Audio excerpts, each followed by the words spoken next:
Praise God. Amen. All right, ngicela singene ezwini lenkosi namhlanje. Ungakhohlwa buko seduze ukuthi 7 to 9 Abrahamic Conference. Khuluma nayo seduze ukuthi 7 to 9 Abrahamic Conference.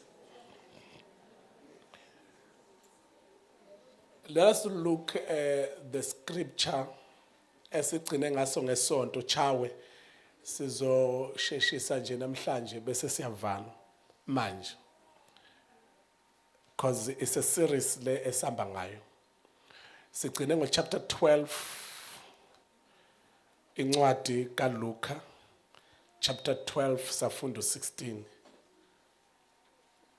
Ngicela sigijime siye kuona. Luka chapter 12 verse number 16. Yes. Jesus. Wabalandisa umfanekiso wathi sizoshesha siqede lokhu kulungisa ingqondo yakho ukuthi ube ne mindset yokuthi when God blesses you ngiyavutha njalo. Oh amen. When God blesses you mtshela seduze ukuthi uyavutha njalo bishop uyavutha. When God blesses you akakubusiseli wena kodwa ukubusisela abanye abantu. When you are a channel yokuthi kwendluliswe ngawe kusho ukuthi uNkulunkulu kwethemba ukuthi ma alethe isibusiso sakhe phezulu kwakho wena uzokwazi ukusendlulisa siye kubantu abadingayo. That is imindset esishintshayo ukuze when uthola isibusiso ungacabanga ukuthi isibusiso esifika kuwena esokuba wena uvele ube mkhulu ucindezela abanye abantu. Sebengele phakathwayo from eMandeni amen ukhonza webranch yaseStenga. Praise God, hallelujah. But udecide ukudrive as eThekwini namhlanje. Siyabonga kakhulu. Amen. Now ngifuna ukuba sibuke silapha lengqondo yokuthi last week sikhulume ukuthi udangerous ukuba uNkulunkulu akubusise ngemali kanti akakafika uKristu. Sathi kungcono makufika uKristu kuqala so that mayifika imali wazi ukuthi is for the kingdom of God. Not for you to show off. Somebody shout hallelujah. Now poverty that is not our portion as believers. Although a system is fundisa ukuthi mawukholwa kufuneka ube umuntu ongathi ugqoka ibhantshi elisikoshe eliqhothile wagqoke nesicathulo esicula praise and worship. We glorify your holy name. Siphamisa izandla ngaphambili bese kuthiwa uyibeliever ngempela uyakholwa. Now kufanele sikhipheke leyo ngqondo leyo sikhipha yona siyayiwasha ukuthi awukwazi ukuba noNkulunkulu onakho konke bese wena uba ne spirit of lack kube khona izinto ongakwazi ukuba nazo. Kodwa uNkulunkulu ebethe wena uyini umuntu ukuba umthande umlandele umnakekele kangaka. And then iBhayibheli bese lithi amahubo uDavid athi wamenza waba ngaphansana kaNkulunkulu umuntu emhlabeni. Wayesethi uDavid lo muntu lombuzayo ukubuza kusho uNkulunkulu lo muntu ombuzayo uthi uyini. Actually wathi mayibhala uDavid ethi uyini umuntu ukuba umkhumbule nokuthi umnakekele nomlandele kangaka. Wathathwa uNkulunkulu wamsemhlanganweni wasezulwini. Kodwa amen angazi ukhona yini. Wamsemhlanganweni wasezulwini wafika emhlanganweni wasezulwini wahlaliswa khona wayesemtshengisa ukuthi umuntu ivalue yakhe ingakanani.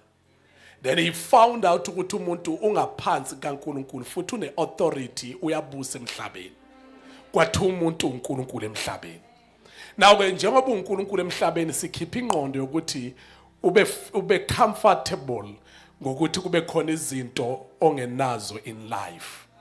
Sase sesivala ngesonto last week ngokuthi God cannot bless you ngo100,000 kanti ingqondweni yakho no100 rand. Sivale ngale nto niyakhumbula ukuthi sivale ngokuthi uthi lona nginayo yonke into ngicebile nginayo yonke into, but the problem ukuthi kungenzeka kuzindlala nani nesikhonyana nani kodwa ngizosave uphi lokho. Wathotha inqolobane yakhe incane kunento anayo, and then wayesetha ngibhidlize lokho okuncane bese ngakhe inqolobane ezinkulu ukuze ngikwazi ukustorisha yonke ingcebo. Inqolobane sathi ingqondo yakho. Uma ingqondo yakho incane kanti kwi-spiritual realm we were blessed with the spiritual blessing in the heavenly places. Incwadi yabaseFilipi ukuthi sabusiswa ngesibusiso esinjani sakomoya endaweni zakuphi zasemazulwini kuKristu Jesu. Somebody shout amen. Now ke for you ukudownload ukususa blessing yonke uNkulunkulu anayo kwi-storehouse sasezulwini uyilethe kwingqondo, uyiletha kwingqondo, funeka ingqondo yakho istretch. Bhidlize lokhu ukucabanga okuncane ekseni sithe namhlanje. Okay, ngolesithathu sithe ngichawe. Ngolesithathu sithe there is a blessing uchawe sekhohliwe. Sithe ngolesithathu kunesibusiso somhlaba uNkulunkulu uyakubeka emhlabeni. Sathi umhlaba kunikeza wona uNkulunkulu usuke ezokwenza imicabango yakhe ufuna ukumultiply kulomhlaba okuyona.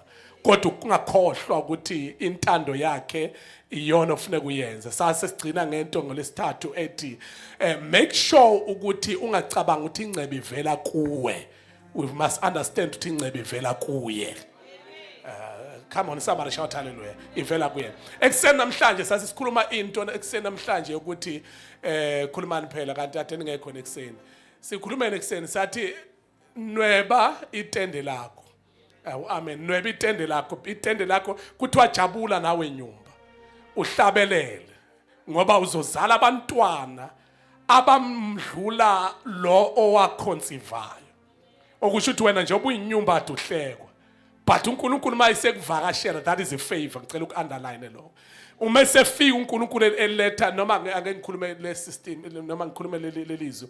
I-favor kodwa futhi kukhona enye into ethi uma sekufika isikhathi sakho akekho umuntu ongama phambi kwazo. Uma esefika ufika kade uyinyumba kodwa kublesse okwendlula lo akade engesiyinyumba econceive. Sasithi after sewuconcevile hlabelela uphambane nomoya. Ugcwalisa umoya ngani ngeculo. Somebody shout hallelujah. But asibuyele siye N2080 there is ingcebe eningi chapter 12 chawe. There is ingcebe eningi gijima ke chawe 16 to 21. Ingcebe eningi but inkinga ukuthi ke sithe asibhidlize ke savala sibhidlize ingqondo ecabanga kancane. Ebanjwe ngama-failures akhe, ebanjwe ama-generational curses, ukhondo lesiqaliso somndeni, ebanjwe i-past yakini, ebanjwe ukuthi wena uhluleke kangaki. Amen empilweni. Somebody shout hallelujah.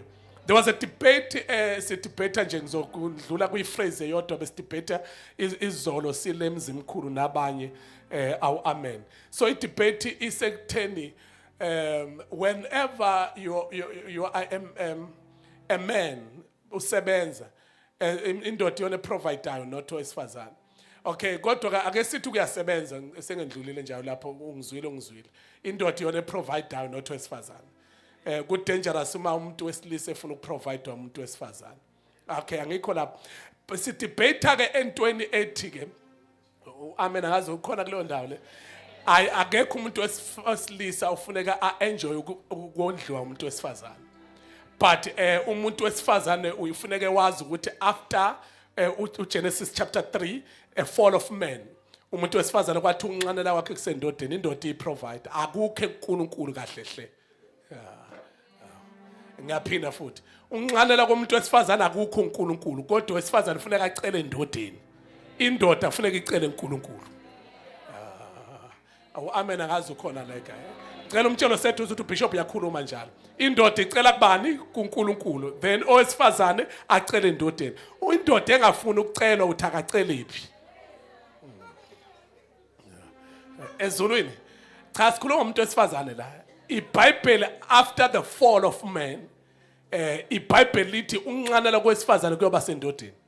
And then unqanela kwesilisa kukuphi? kuNkulunkulu kusho ukuthi inhloko yomuntu wesilisa uNkulunkulu, inhloko yesifazane indoda. Inhloko kusho ukuthi wena you are head, uyinhloko, then kusho ukuthi ufuna ukuprovide. Somebody shout ufuna ukuprovide. Mtshelo sethu ufuna ukuprovide.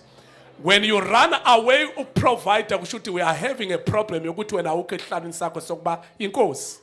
But if ever you want to become a king, ilwele into ukuthi ube njani, ube inkosi. Then the debate lapha into engenza ngiyelapha, the debate was, what if the man was providing, and then bese kuthi ngesikhathi provide phelele umsebenzi.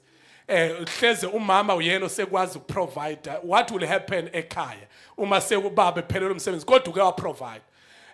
Then ubaba uzobe senze njani, uzobe inhloko yini? Ngathi mina no, ngiphakamisile mina leya debate athi ngaphakamisa mina ngathi indoda ensimini yase Eden kwakunama 4 streams of rivers ayikade engenisa ensimini yase Eden, imfule u4.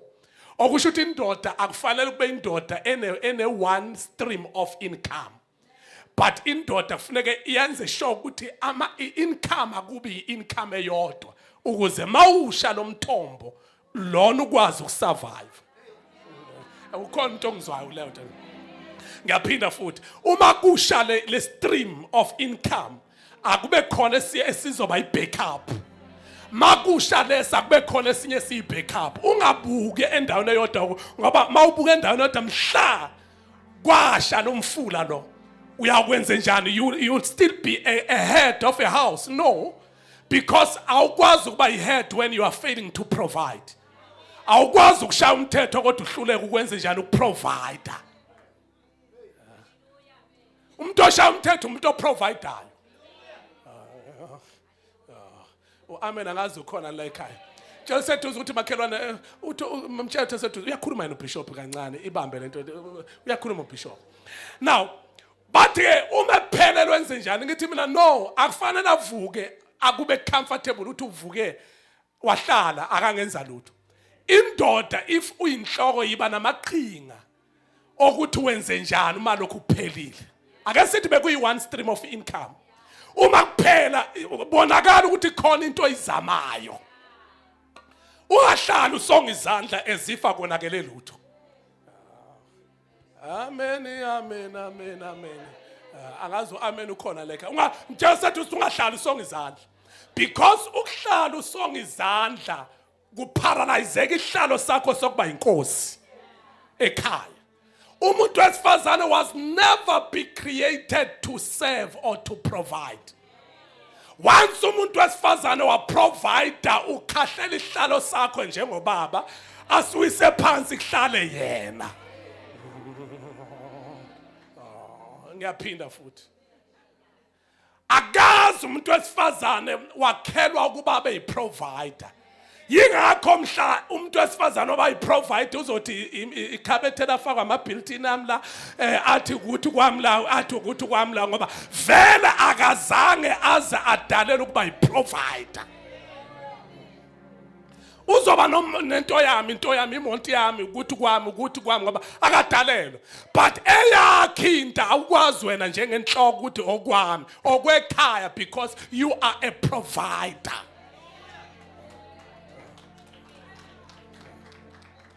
Mtshela sethu uthi uyakhuluma ke lo baba lona uyakhuluma njalo lo baba. Mtshela sethu uthi ukhuluma ngempela lo baba. Uma utholakala mina nje I won't encourage umuntu wesilisa ukuthi ashade nomuntu wesifazane onemali endlule yakhe lo wesilisa. Ngeke encourage lokho. Amen. Ngeke encourage ngoba automatically ihlalo sakho sokuba inkosi sesizanyazanyisiwe. Siyanyakaza sihleli still. Uma ngathiwa ushadelwa umuntu wesifazane onemali, umuntu wesilisa ngicela ukukhuluma kulapha. Umuntu wesilisa ngibona kulive. Umuntu wesilisa, somebody shout amen. Make sure into yokuthi mawushadelwa umuntu onemali sijuluka ngoba vele wena kwathi uzodla ithukutuku zakho. Akusho ngwesifazane ukuthi uzodla ithukutuku zakhe. Kwathi indoda eyodla ithukutuku zayo. Kusho ukuthi juluka ukuthi umultiply lokho nakho kuze kube on top of your wife. uyajajuliswa ukuthi yena unemali engaphezulu kweyakho. Amen. Awuthi ke usizile uBishop thina singaka amen.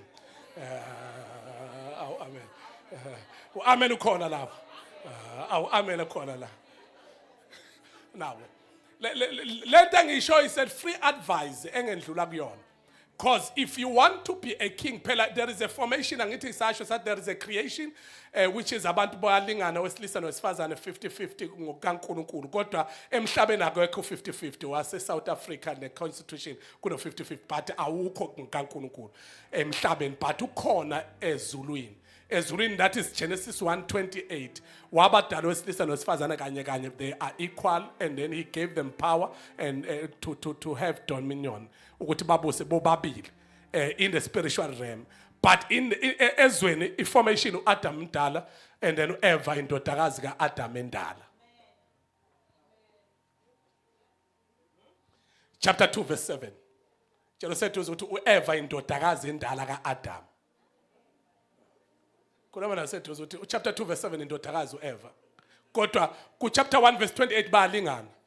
Yingakho singakuquestion in the church ukuthi wena yini wena ushumayela ngoba akushumayeli ibhlue akushumayeli iskate kodwa kushumayela inner man. Uma sikhonzi ngeouter man sikhonza ngokungaphakathi. Kushuthi ongaphakathi we are equal but masiya ku-information is structure sasekhaya.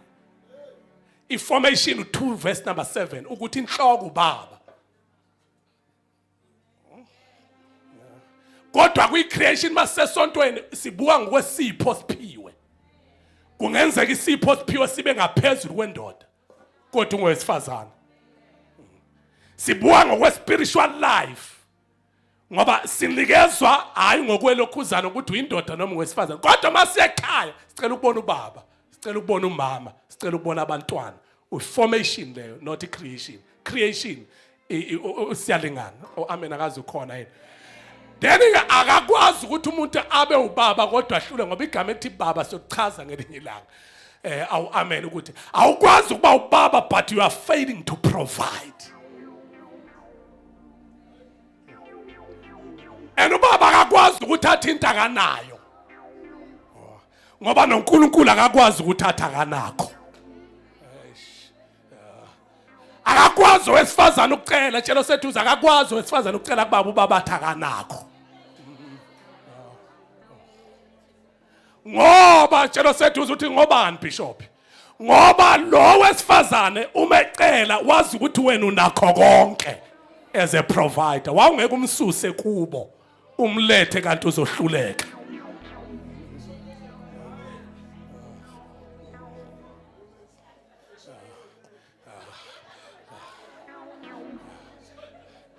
Awuthi yababa le Asha kancane kodwa.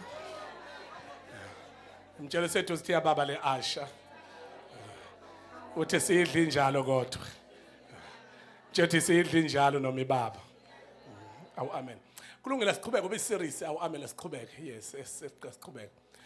Mtshela sethu uthi makhelwane noma ngabe ngubani noma ngabe ubani zama ukuba nama income amaningi. Jesus. Yithi usemsebenzini ubudayisa into ezithile. Uthi usemsebenzini ubudayisa impahla. Uthi khona ama perfume, uthi usemsebenzini udayisa ama perfume. Akube khona into othi mawuhola ngomhla ka15 kodwa kube khona imali engena ngomhla ka20. Kuthi mawuhola ngomhla ka20 kube khona imali engena 25-30.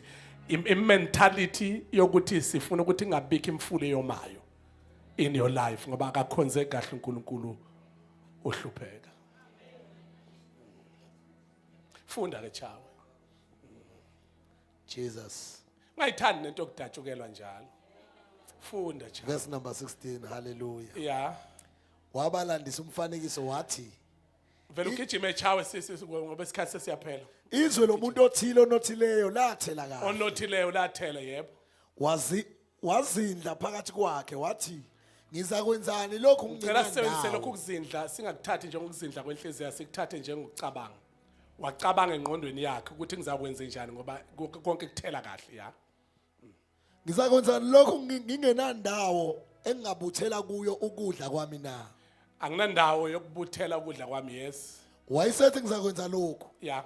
ngizakudiliza izinqolobane zami ngiyawudelisa inqolobane zami ngoba incane ngakhe ezinkulu ngakhe inkulu ngibuthele khona ukudla kwami konke nempahla yami yebo bese ngithi kuwo umphefumulo wami umphefumulo unempahla eningi ebekelwe iminyaka eminingi phumula udle uphuze ujabule ya kepha uNkulunkulu wathi kuye wena Sula siyashintsha ke manje kumessage ke sesiyayishintsha ke manje amen ngiyabona ke njengoba ishintsha yazi ishintshiswa yini ishintshiswa ukuthi lona uyisiphukuphuku ngani usebhidlize ini ingqolobane ezincane wacabanga kahle good 100% simshayela izandla wakhe ingqolobane ezinkulu kodwa inkinga ukuthi ucebile kodwa uNkulunkulu akanaye njalo seduze ukuthi ku dangerous ukuba nengcebo kodwa uNkulunkulu engekho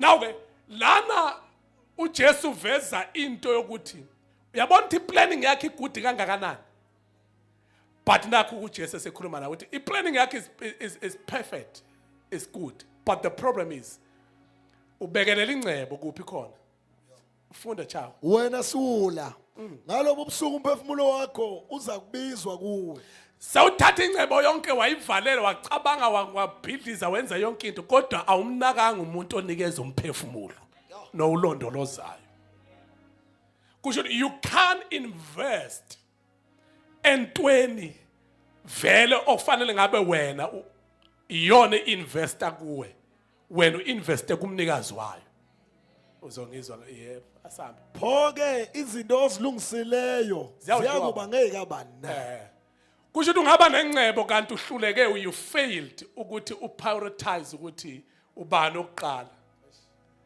oqala bani uNkulunkulu okwazi ukuthi enze njani anikeze wena umphefumulo ukuthi ukwazi ukuphila ukuze udle lokho okusebenzile kodwa mawungaprioritizanga uNkulunkulu kuqala kusho ukuthi ungayithatha ingcebo yonke ube nayo beningi then ukuthola ukuthi uNkulunkulu wena awenze kanjani awumenzanga uthabe ngokuqala empilweni yakho mawungamenzanga uthabe ngokuqala uthi ke uJesu uyisiphukuphuku ngoba uthathe yonke into wa-investor wenza yonke into kodwa wakhohlwa investor your soul ezandleni kaNkulunkulu ongakwazi ukuthi akugcine ngakusasa uvuka udle lokhu akade ukujulukela yingakho ke athi uJoshua ngithi usho njalo uthini uJoshua uthi khethani namhlanje ukuthi niyakhonza bani uthi kodwa mina nendlu yami siyakumkhonza uJehova then okunye will follow yeba sambe chawe siyagcina kulapha na ku 21 gijima kunjalo kozibekelela ingcebo enganothile kuNkulunkulu wayesethi kubafundi bakhe ngakho-ke ngithi kini ningakhathazeki ngokuphila kwenu ukuthi niyakudlana nangomzimba wenu ukuthi niyakwembathana ngokuba ukuphila kukhulu kunokudla nomzimba kunesembatho bhekani izingwababana ukuthi azihlwanyeli azivuni azinaqhiba nanqolobana kepha uNkulunkulu uyazondla nina nizidlula kakhulu kangakanani inyoni ngumuphi kini ongathi kukhathazeka ongathi ngokukhathazeka enezele ebudeni bakhe ingalo na ngalokho in other words lana nje uJesu uveza ukuthi ungabi nengcebo kodwa ungenayo uNkulunkulu ingcebo yakho ayakhiwe ukuthi usesandleni sikaNkulunkulu ngicela sigijime nobhala kwi-diary bhala gijima ubhale Matthew chapter 6 verse number 19 19 and 22 verses ngicela uthathe wona chapter 6 verse 19 and 20 chapter 6 verse 19 and 20 yeah verse number 19 and 20 sesiyagijima ningabekeleli ingcebo emhlabeni lapho khona inundu nokuqwala nalapho amasela efohla khona ebe kepha sibekeleleni ingcebo ezulwini lento othi ezulwini ayisho ukuthi na ungajula ungasebenzi isho ukuthi na ungathathi ifocus yakho yonke uyifake engcebeni ukhohlwe umnikazi wayo but focusa kuye then konke kuzokwenza kanjani kuzokwenzeka kube kuthiwa kuyenzeka bese umfunda uverse number 1 u31 kulungile chawa sketchime Matthew 19 verse number 21 gijima verse number 21 yes ufunde kanje uJesu wathi kuye uma uthanda ukuphelela hamba uthengise ngempahla yakho. Then Jesus was testing lo owayenemali onayo yonke into. Uthi mawufuna ukuphelela hamba uthengise ngempahla yakho ya. Uphe abampofu Unikeza abampofu. khona uza kuba negugu ezulwini. Khona uzaba negugu ezulwini. Uze ungilandele. Uze ungilandele. Verse 20 yes, qhubeka. Yathi insizwa ukuba izwe lelizwi yamuka idabukile ngokuba yayinengcebo enkulu. Kepha uJesu wathi kubafundi bakhe ngiqinisile ngithi kini onothileyo uyangena kalukhuni embusweni wezulu. Futhi ngithi kini kulula ukuba ikamela lingene ngentunja yosungulo kunokuba onothileyo angene embusweni kaNkulunkulu. Sebezwile lokho abafundi bethuka kakhulu bathi pho kungasindiswa bani na? Kepha uJesu webabheka wathi kubo kubantu akunakwenzeka kepha kuNkulunkulu kungenzeka konke. kuNkulunkulu ngenzeka konke ngicela sibambe sigijime sila. Now ngoba sithe ukukhuluma ngakho kakhulu is la lamavesi engiwafundayo uMatthew chapter 19 verse number 21 to 26 ufana noLuka chapter 18 verse number 22 to 27. Bakhuluma the same thing about into yokutestwa kwale yansizwa leya eyayicebile kakhulu. Itestwa ngokuthi ithanda uNkulunkulu noma ithanda imali. Ngoba into dangerous ukuthi ube nemali kanti wena uthanda imali more than God. Somebody shout hallelujah, more than God. Ngitshela seduze ukuthi makhelwane dangerous leyo kakhulu. But I want to kuba singakafiki sizoqala ngesonto ubhale phansi ukuthi sizoqala kuGenesis chapter number 39 sokhuluma ngoJoseph kakhulu ngewealth nama riches ayekade nawo si break it down yona. Kodwa ngicela sithathe nazi izinto ezifew neze 3 minutes. Number 1 when you want to come out from poverty, there are things that you need to do. The first one, changing your mindset. If you don't change your mindset, then ngeke uzusuke from poverty to riches. Uzofunda uchawe manje kwincwadi abaseKorinte, 2 Corinthians. Kodwa mtshelo sethu ukuthi number 1, you need to change your mindset. Talk to your neighbor, you need to change your mindset. And okwesibili, you need to work hard. Somebody shout hallelujah. You need to work hard. Because to change your mindset, bese ungasebenzi kanzima, it won't help you. But you need to change your mindset. How do you think? Ungacabangi njengomkhulu wakho owafa engenamonto. Ungacabangi njengobaba wakho owafa engakaze akhe umuzi. Ungacabangi njengobani nobani owafa engashadanga. Okusho ukuthi ngenzeka ushade, ngenzeka wakho umuzi, ngenzeka ukuthi wenze njani, uyithenga imoto. Imoto awuyithenga ukuthi uyasebenza, nomuzi awakhe ngokuthi uyasebenza. But umuzi nemonto nakho ukushada ukwenza because of the changing of your mindset.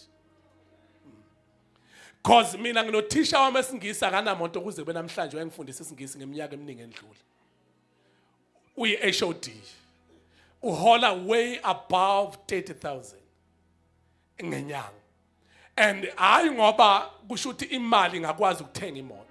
It is all about the changing of your mindset. Ucabanga kanjani? Cela umtshelo seduze wathi makhelwane indlela ocabanga ngayo iyona into ofuna kuyishintsha. Yingakho nokukhonza uthi nikelani imizimba yenu chapter 12 incwadi yabaseRoma verse number 1 nikelani imizimba yenu ibe mnikele ephilile nepheleleyo kube ukukhonza kwenu ngokuqonda bese niguqula ingqondo yenu ngokwenziwa ibentsha, the transformation of your mind. Because into kuguqulwa kwengqondo thina sisebenza ngengqondo. Ingqondo yona sidinga ngoba asikufuni wehlule because so everyone who's defeated waba defeated engqondweni before abe defeated in life. Somebody shout changing your mindset. Ingqondo yakhe ayihlukani ukugcwala o10 rand. Yingakho mawunikela ngeke usanikela ngo10 rand ngoba uzolela ukuthi ingqondo yakhe igcweleni, uzonikela ngalento esengqondweni yini oyifunayo ngoba into esengqondweni attract lento oyifunayo. Amen akazi ukhona la ekhaya. So let me just give you another person who was paying tithes but ishumi zakhe kwafuneka ngabe ukhokha that is 350 we tithing yakhe. Okusho ukuthi lo muntu uhola malini 3,500. then ishumi zakhe that is 350. But i-tithing yakhe wangayikhokha kwaba u-350 wakhokha kwaba u-500 rand. Why akhokha kuba u-500 rand? Uthi I'm not settled ukuthi ngihole lo 3,000, at least ngifuna ukuhola 5,000.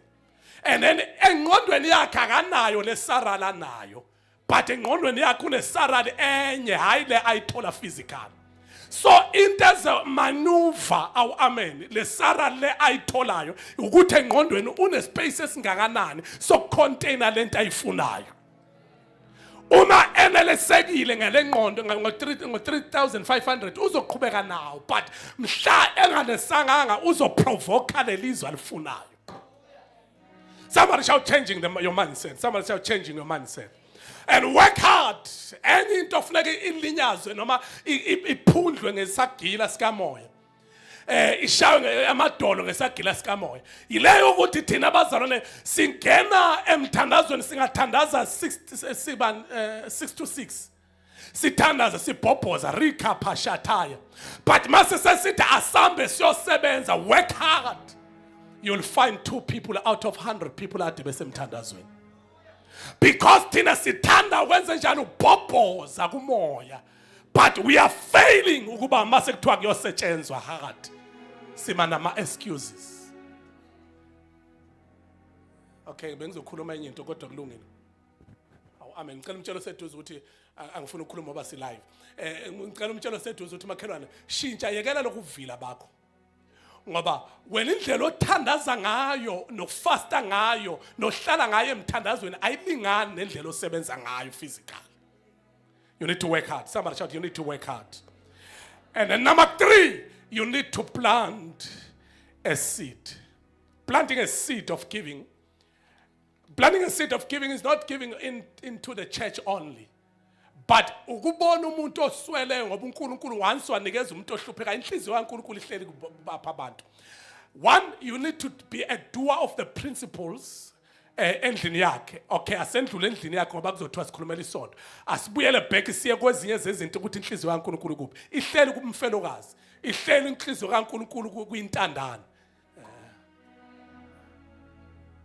Bese izohlala kumuntu wesithathu umuntu ohluphekayo osweleyo.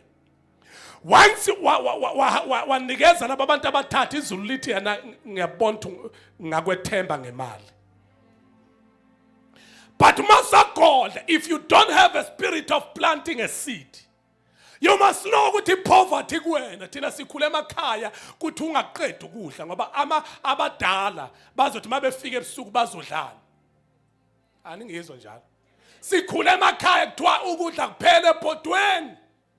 Ngoba mabufika abadala inyanya ebusuku ziyawufika ezidleni sifica ibhodwe limhlophe kuthiwa pheka ungabala amaqatha ukuthi likabani nelikabani nelikabani ungangena umoya waseGoli. eGoli phela kuthenga ama pieces afakwe ebhodweni kudliwe kuphela kusasa kubuya namanye ama pieces. Oh, somebody shout amen. Cha into engayi-experienceayo ngasho ngathi mangivakashe eGoli angiphindi ngihambe without ukudla. Ngidlule egarage ngidle ngisuthe, ngidlule erestaurant ngidle ngisuthe ngifike ngoba abanqene ukuvulela isicapha ama uzolala emzini umuntu bakuvulela isicapha bethi sesiyobona nekuseni good night. Umuntu abeshonele ekamereni uyosala wena uchikoza kathi uyijethe ulindele ukuthi uzophakelwa kanti lutho. Sesiyathandaza nje sethu sesiyathandaza makhona nje sethu ukuthi funda ukuphana. Talk to your neighbor ukuthi funda ukuphana. Learn how to plant a seed of giving. Somebody shout hallelujah. You need to give the poor, you need to give the widows, you need to give to those who are lacking something. Somebody shout hallelujah. Somebody shout hallelujah. Now ngicela ukuthi sibambe nazi izinto ezifew. Sizokhuluma ngakho lezi zinto ezintathu ngesonto ngizoyi-break down lezi zinto ezintathu masiqeda ngento kaJoseph. But angivale ngento ukuthi yini uNkulunkulu akufisela yona. uJesu yini akufisela yona. Ukufisela inhlupheko cha. What is it that is in the mind of God for you? Chawe 2 Corinthians chapter 8 verse number 9. Sibuye 2 verses thandaza. 2 Corinthians chapter 8 verse number 9. Verse number 9. Ngicela imthembo chawo ukuthi ufunda khona because wena ubhale phansi ngoba kuzokusiza uzofunda ekhaya. asilibhalanga nochawo leli Bible ya ngokuba niyawazi umusa wenkosi yethu uJesu Kristu niyawazi umusa wenkosi yethu uJesu Kristu ukuthi nakuba ecebile waba mpofu ngenxa yenu wehla wabampofu ngoba nathi sasimpofu ukuze ngompofu bakhe nicebe nini ukuze ngompofu bakhe sihlale empofini cha ukuze ngompofu bakhe sikwenze njani kucebe thina ubani oza nementality ukuthi uma uyikhola ufune kuhlupheke uma kuthiwa unemali kuthiwa kuyisono kuba nemali. It is the devil ofuna ukuthi yena uma kuthiwa siyakholwa sikholwe ispirit of lack sifa singashiyeli umuntu emakhaya ingane incebo cause uSathane ufuna ukuthi sikhonze mawuqeda uphamisa izandla uthi usayiphakamisa ethi ungakhohlwa lezi ingane uhamba nazo njalo ukuthi sizodlana mayifika endlini namhlanje njengoba uphapha nje kusho uSathane athi njengoba uphapha nje uphakamisa izandla nje ungakhohlwa ukuthi ekhaya akho lutho kusho uSathane. Yebo usuqedile lo verse? Yes. U89 lo. Angithi. Yes. Uqedile u989. Tshela sethu ukuthi waba mpofu, waba mpofu ukuze ngompofu bakhe sicebe thina. Tshela seduze kukhuluma uyamesaba noSathane noma uthanda inhlupheko kakhulu. Tshela seduze ukuthi waba mpofu Jesu ukuze ngompofu bakhe sicebe. Ungalisabi igama lencebo. Riches incebo ungalisabi. Igama le phela into oyikhuluma idonsa yona. Yabona nje namhlanje ngifuna kushintshe nendlela okukhuluma ngayo ngoba le ndlela okukhuluma ngayo somebody shout amen yona edonsa ama negative things eziza kuwena. Tshela sethu ukuthi waba mpofu hayi ukuthi sibe mpofu ukuze ngompofu bakhe sibe abacebileyo. Ungayisabi incebo khuluma nosethu ukuthi ungayisabi incebo mayingakhuluma khuluma nalokhu ngapha uthi ungayisabi incebo mayingakhuluma lo ngapha khuluma nongemuva uthi ungayisabi incebo mayingayikhuluma khuluma ngaphambili uthi ungayisabi incebo. Into ayehlela uJesu ukuthi aphule ijoko lenhlupheko lepoverty so that you'll become rich. Phandula ke manje ngithe 89 same chapter 10:9-8 beku 89 10:9-8 manje verse number 8. Yebo chapter 9 verse number 8. Kepha uNkulunkulu unamandla okunipha umusa wonke uvame. Unamandla okunikeza umusa wonke uvame. Ukuze kuthi nini okwanele konke ezintweni zonke ngezikhathi zonke nivame imisebenzi yonke emihle. Nini okwanele umusa shalo sethu uzothi umusa wakhe unamandla okuthi sibe nokwanele. Ufunda the message iphi the message ufunda enhlanyama ungakwazi ukumemeza lapho ngokusheshsha 9:8 yebo sengihamba impela manje sesampela tshela sethu uzothi makhelwane tshela sethu uze hlukana nenhlupheko namhlanje hlukana nenhlupheko angisho ukuthi sinakho angisho ukuthi manje sinakho kodwa sikhuluma ukuphambana nalokho kuye esiyikho manje. Tshela seduze ukuthi manje khuluma lokho phambana nakho. Phambana nalokho okukhona manje, okukhona maphambana nakho. Awumemeza lapho chawe. Chawe. Hlenyama. Verse 8. Verse number 8. Yebo. God can pour on the blessings in astonishing ways so that you are ready for anything and everything, more than just ready to do what needs to be done. Isingisi lesiyana isingisi Jesus lesizo isingisi awuphinde futhi isingisi lesi phinda futhi verse number 8 God can pour on the blessings in the astonishing way so that you are ready for anything and everything. Abafowethu kodwa nanti iverse nangumoya ingcwele elokhuze beka nansinto ukuthi baphuma eGibhithe bekade beqilaziwe kodwa banqaba ukuphuma bengenayo incebo. Bathi siphuma negolide nesiliva nayo yonke into nemfuyo nabantwana bethu ashilo utho. Bathi siyezwe nesingalazi kodwa kuthiwa iseKenani kodwa siphuma nakho konke lokho. Bathi inkinga intenzi ukuthi siphume ukuthi asazi ukuthi uyawufuna uthi ke umusa wakhe uthi ke unikeza ukuba nibe ready ukuba nidile nayo yonke into eniyifunayo.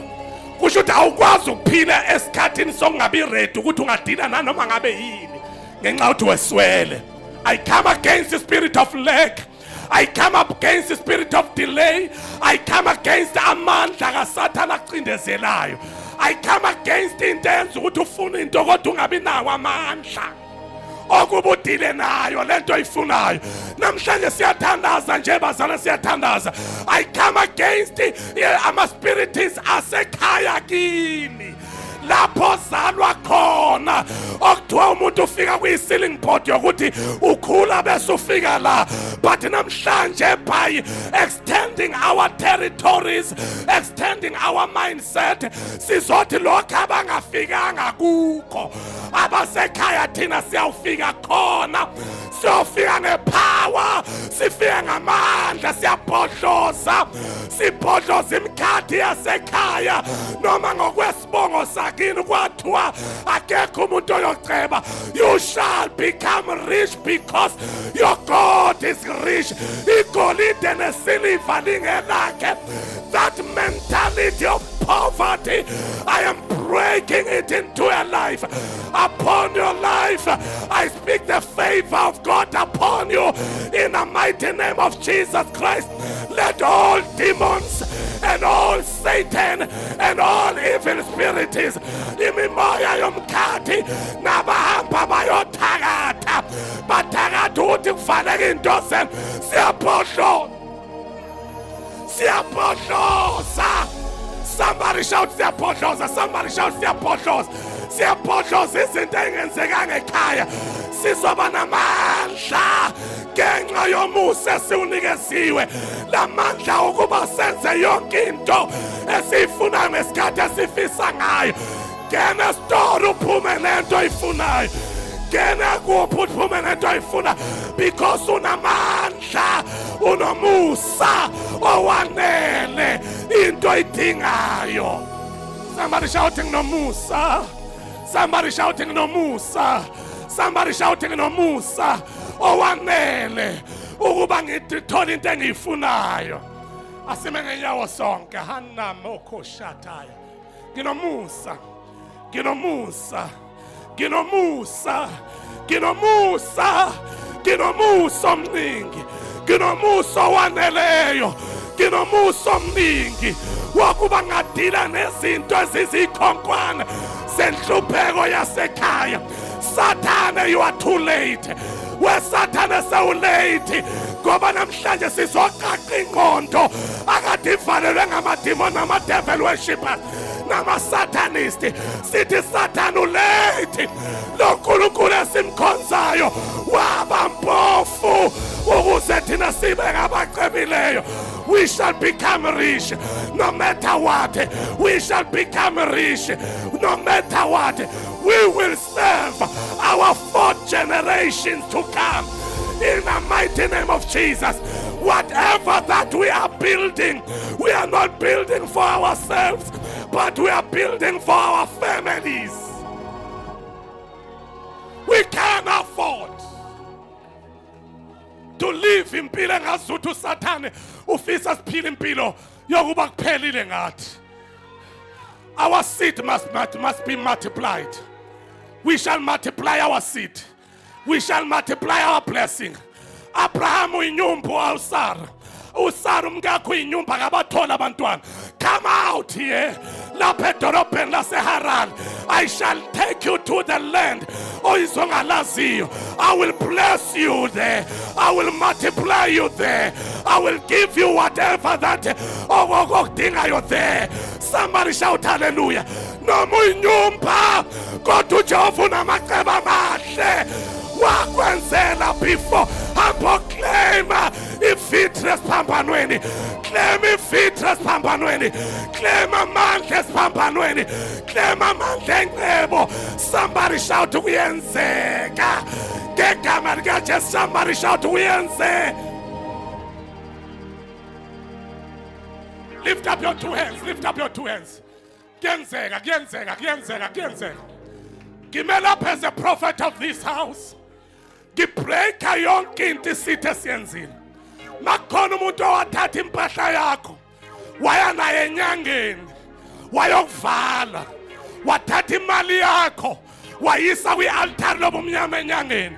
Namhlanje sibreak amavow izinto abazenza kulo nyanga leyo nto abayenzayo, we are reversing it back to the sender. We are reversing it back to the sender. We are reversing it back to the sender. Lo wayibambayo waya naye enyangeni, lento ayikhuluma lapho ayenzeke phezu kwakhe. You shall not die before your time. Kuthi prophet as a prophet of this house, ombhela wena umgodi, wena ngeke ungene kodwa ke ungena lo mphile. Kuthi prophet as a prophet of this house, ocija umkhonto acijele wena, lo mkhonto ngeke udle wena kodwa uyawudla yena. Kuthi prophet as a prophet of this house, onciphisa insuku zakho ngamazwi awakhulumayo.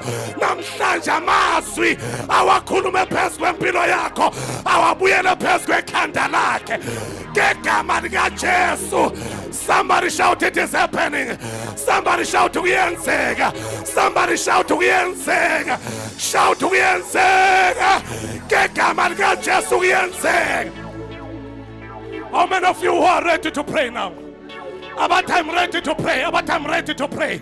I'm ready to destroy the spirit of poverty upon my life. I am ready to destroy the spirit of poverty upon my family. Just for 2 minutes, let us all open our mouth and pray. When you feel like exploding, shouting, do it in the mighty name of Jesus. Do it in the mighty name of Jesus. Yes, in the mighty name of Jesus. Lord God, stand us. I pray. Namhlanje ekuseni kashula maketa ngepoverty, kashula Jehova maketa ngenhlupheko. Anamaya koshana kubaba, kumama, kwintombi, kwinsizwa, kumntwana okhona kulendlu, wena nhlupheko silwa nawe.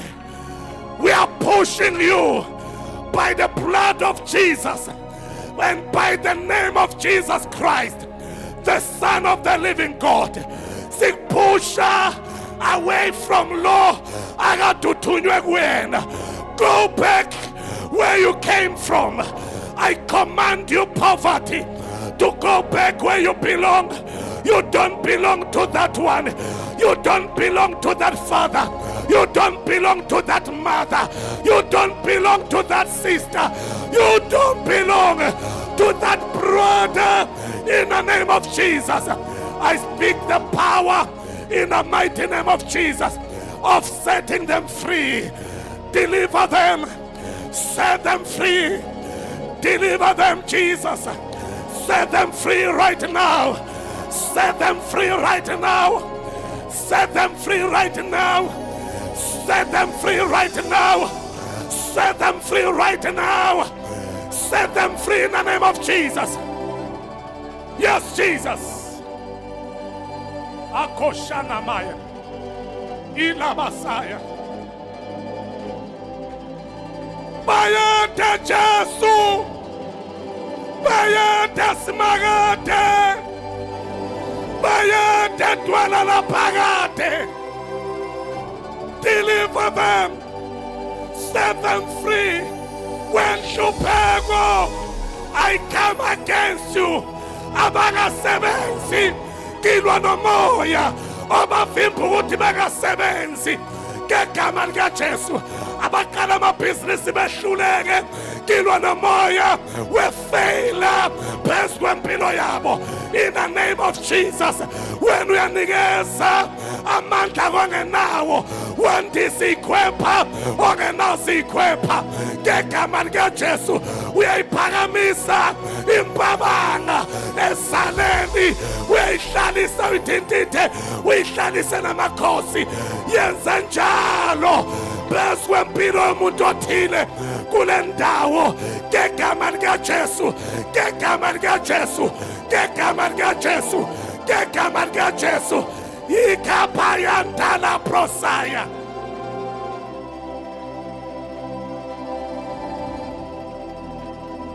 Hey!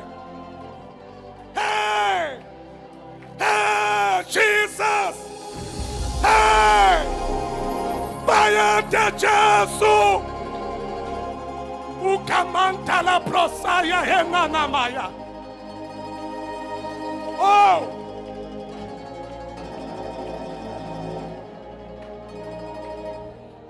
Glory to Jesus. Glory to God. Glory to Jesus. Glory to Jesus. Glory. You shall not lack anymore. Oh God. You shall not lack anymore. The power of liberty. The power of deliverance. The power of you being free. Hey! Hey! Hey! Jesus! Jesus! Oh! Bayete Jesus.